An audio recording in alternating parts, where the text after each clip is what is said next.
Hi, I'm Cash, and welcome back to Cash Talks Football, where I break down all the goals scored in the Premier League. Using my over 20 plus years of coaching experience, maybe I can help you become a better coach or a better player. Use some of the stuff that I tell you in the games that you're coaching or playing to make you enjoy yourself a little bit more. But right now we're going against Nottingham Forest against Liverpool. There's not much to talk about. This is going to be a quick one. There's only the one goal in it, but what I want to show you, normally when it's like a 1-0 game, I don't really want to, get into them for very long.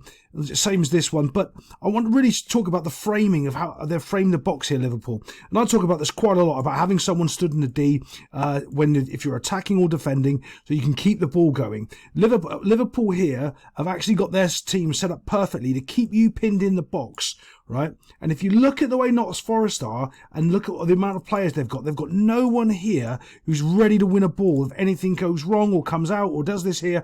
They've got one guy here. It's not enough. They've got three. You need an extra person.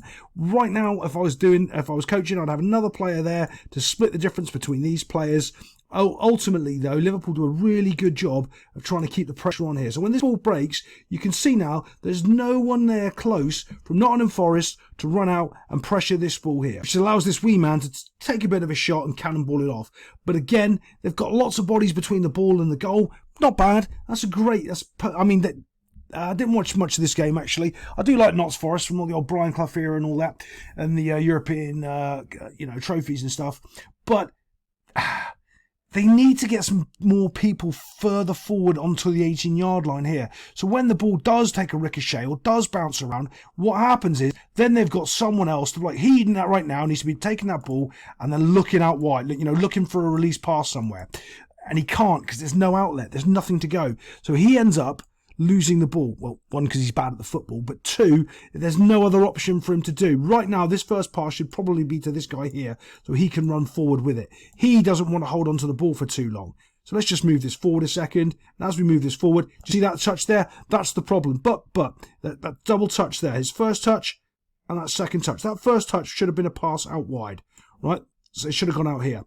The main reason is you're in the middle of the goal, okay? And at any point when you find yourself in the middle of the goal, the first place, if you're under any little bit of pressure, is you want to get it away from the goal. And that's kicking it out wide. And he doesn't do that. He just needs to give it to one of these two teammates and get it out wide, preferably him, and so they can actually defend it. But they don't. They end up turning the ball over because now there's no, look, this guy's still screaming for it.